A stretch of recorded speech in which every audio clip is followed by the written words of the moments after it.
guys, welcome to Racecraft Simulations, where today we are going to get started on our three-part process of reviewing the new SimMagic Alpha Mini. It arrived today, coming in from the Australian distributor at simrigs.com.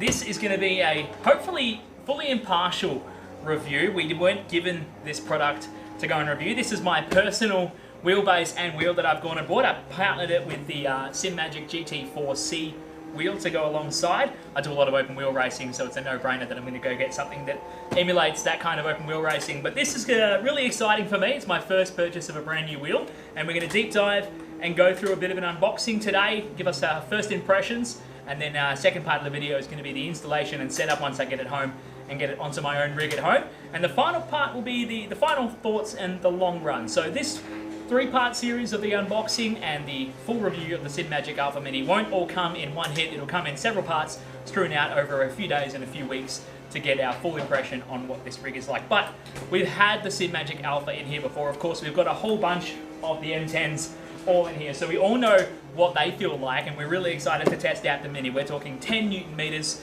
with the same 40,000 hertz and 1,000 hertz refresh rates available as what we have in the Alpha and the M10, but with a servo motor this time. So doing away with the stepper motor idea, we're going to have a really cool setup with this, and I'm really excited to try out this wheel. So without further ado, we'll dive in quickly as to where this product kind of fits into the market. The direct drive market is really exploding in popularity right now. No longer do you have to go out and spend thousands of dollars to break into the direct drive market, coming away from your beginner gear and belt drive kind of wheelbases. You can go spend less than $1,000 and get yourself a really good quality direct drive wheel. The first ones that really came to market were like the SimMagic M10s. Now, of course, Fanatec have one that's coming to the market very quickly, and that's created a lot of hype with their 5 Newton meter, available up to 8 Newton meter with their Boost Kit 180, and that's coming in at a similar price point as what you can get the Alpha Mini wheelbase only for. We got this on the pre-order deal, so their pre-orders are available at $960 odd, $950 odd for the SimMagic Alpha Mini on pre-order. This was coming in the first wave that came through simrigs.com, so the second wave is available next month. If you want to jump on that, get into that now, because you don't want to miss out on the second wave and be forced to wait even longer. We got this as a bundle, so it was $1,700 for the Alpha Mini and the GT4C wheelbase. They're doing with the GT1D wheel and the GT1R wheel for $1,450, I think it is, available on simrigs.com. We got it in through here, of course, through Racecraft Simulations. Johnny brought it in. It arrived today, and I was jumping at the bit, so we came down tonight on the first of our new series of League Nights to come and do an unboxing. Let's get into it. I'm going to use Jonah to come and help me get this one out of the box.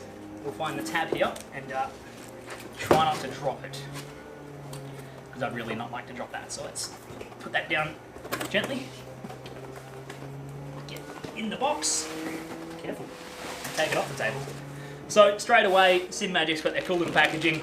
The same USB cable which you'll find if you bought yourself a Jinx shifter, actually. It's literally exactly the same USB cable, so that'll go down well in the box. You get your repair card, warranty information that identifies the serial number, and all the information you need. You don't get a paperback manual, so you will have to go onto SimMagic's website to get yourself the manual, and of course you have to go there anyway to download the Alpha Manager software so you can manage all the settings in-game or in the wheel and upload the firmware. In the box, get a look at that.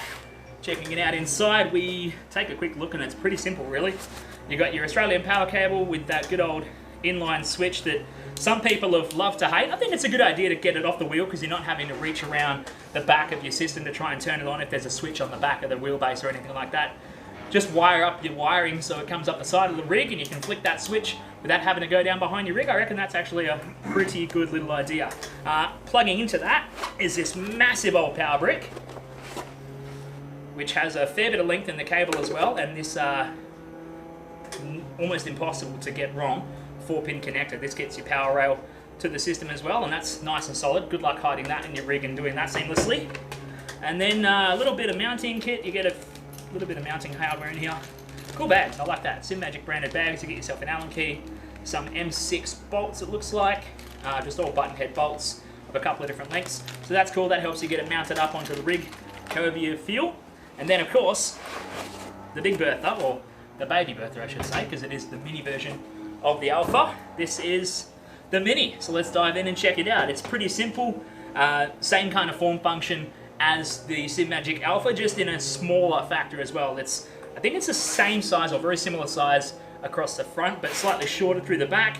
The same hub and the same quick release connector as you get on the Alpha and you get on the M10. So if you buy any of SimMagic's wheel lineup right now, the GT4C or the GT1D or GT1R, they'll all just bolt straight up, and of course they pick up their power from the power connectors right on the connector here. You plug your regular power right into the side here. So this 4-pin connector that comes off your power brick just plugs right into there, and your USB plug that comes with it, the USB-B connector right on there, plugs straight into there, bang that into your computer, and you're up and running. As far as mounting, it's really, really adaptable. If you want to front mount it, if you've got a really cool setup like some of the motion rigs we have here at Racecraft with a front mount wheel setup, it has the 4 M8 tapped holes right in the front, so you can just bang it into the same mounting as you would for a SimuCube or other things like that, so that's really easy as well. We have mounting on the side, which I think are M6 holes that you can mount straight into the side as well if you want to do a side mounting, and they do offer a bracket very similar to what we have on the M10s, which allows you to angle adjust. So if you're mounting to a flat base right onto your extrusion, you can get the Alpha bracket, which is the same bracket as they use on the SimMagic Alpha, and that has a whole bunch of preset angles which you can angle the wheelbase up or down as required. And then if you want to mount it into the bottom, if you've got a flat wheel deck or you're going on a homemade rig or something like that, they do have mounting holes right in the bottom here, so you can drill that to suit, and all the templates and drilling patterns are available in the manual as well. You can go and get that off of the SimMagic website. So that is very, very cool. I like some of the ideas here. I like the fact that there's a lot of room from the actual wheelbase to where the wheel mounts up. That gives you plenty of room for your hands to fit, or if you're like me, I've done it on the budget at the moment, but I'm using an iPhone that sits right here as a dash. But if you go out and buy yourself one of the fancy SimCore dashes or HRS dash or something like that, they will easily bolt right up to there, and you've still got plenty of room for the wheel. So that's really cool. Or if you're one of those guys who really likes to have their monitors right up close to your face, you can bang a monitor right in here as well and get it right down to the wheel, so you don't lose any of your perception below the wheel line of the car. So that's really cool that they've got that extra length on there. I think they do also do an adapter of some sort. They have it in their advertising photos, but I don't know if I've seen it online or anything. But there's a fancy red aluminium adapter that I've seen in some of their photos that I would assume would be able to bolt up into here somehow and space the connector out even further. Otherwise, you can always get creative. The one challenge would be, of course, trying to get the power through the front connector there to be extended further out. I'm not sure what kind of internal series to allow you to do that. As far as features in the wheel itself, it's pretty simple. It's your same kind of servo motor that you have in a SimMagic Alpha. It's got 290 something thousand points of reference in its rotation, so it's a really, really high resolution output, and it can give you all of that feel and definition that you're looking for from your wheelbase. As far as the wheel pickup itself, there's actually, in the front here, you can see this carbon ring. So the receiver that picks up the signal coming from the wheel is right in the front of the wheelbase, as opposed to other systems which have an antenna hanging out the back or something running along the side here that the signal has to then get around everything in your rig. It's right in front here, so when you bang your wheel on, it's right there and there's no chance of interference to pick up the signal from the wheel. So this is the SimMagic Alpha Mini, and I am really excited to get this bolted up to my rig and see what it's like. Time for part 2 of the unboxing and first impressions onto the GT4C wheel. I am really excited about this. 300mm diameter wheel with that handshake grip. They literally call it a handshake grip, but it's just a formula style wheel that emulates that you'd see in modern day GT3 cars, modern day prototype cars, and of course F1. So opening things up straight away, we get that regular warranty and repair card. We get a really cool sheet of stickers, which is really cool because there's a lot of buttons and rotary encoders and 7 ways on this. In fact, it's got 8 buttons, 2 rotary encoders with a push button, so it's a 3-way, plus 2 7-ways. So you get 4-way axis movement, rotary encoder, and push buttons on the wheel as well. So lots of buttons to deal with, lots of different functions that you can map out, and they come with those cool stickers, so you don't have to go buy any crazy aftermarket stickers. But what we all want is apparently an extra USB cable. I would say this would be primarily used for programming and updating firmware because it does operate wirelessly to the SimMagic wheelbase. It comes with its own USB cable, which has the mini USB connection. Don't quote me on that, but it's got the right one anyway. Again, same style we've seen when we opened up the SimMagic Mini. And then the piece de resistance, the GT4C wheel. That is super cool. It's 300mm diameter, like we said, with that proper handshake grip. So I got little baby hands, but these fit quite nicely in the wheel, which is probably why I like it compared to using a 330mm diameter GT wheel. On the wheel itself, all aluminium construction, looks really nicely finished. The fit and finish is really proper. There's no visible stitching even. It's all captured down nicely, beautifully tucked in. On the wheel itself, 8 nicely encapsulated push buttons. They've got the proper surrounds around the button that stop you from accidentally bumping them.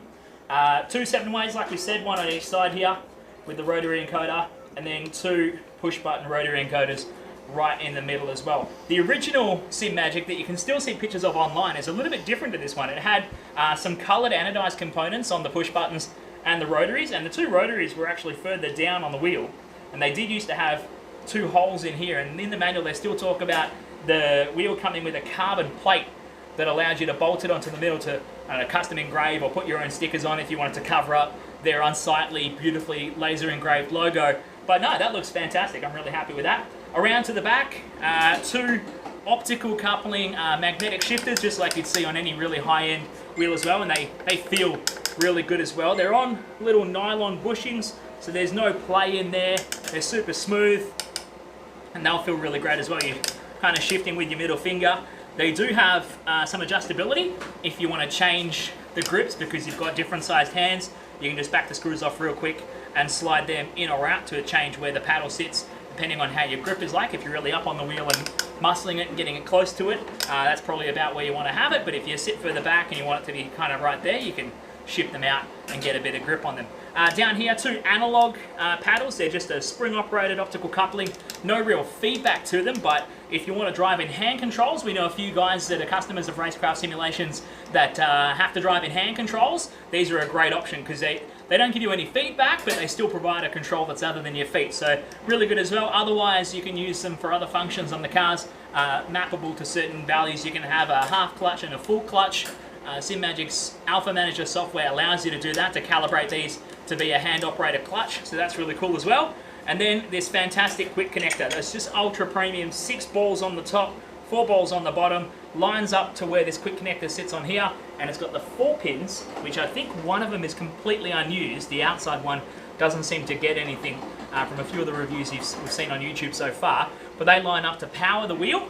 And then on here, you've got the transmitter for the wheel signal, so the same as what we see on the front ring of the Alpha Mini right there. It's the same style. This is a transmitter, so you can see when you're driving, there's nothing between them, so you don't really have any chance of losing signal or having any sort of interference with the wheel.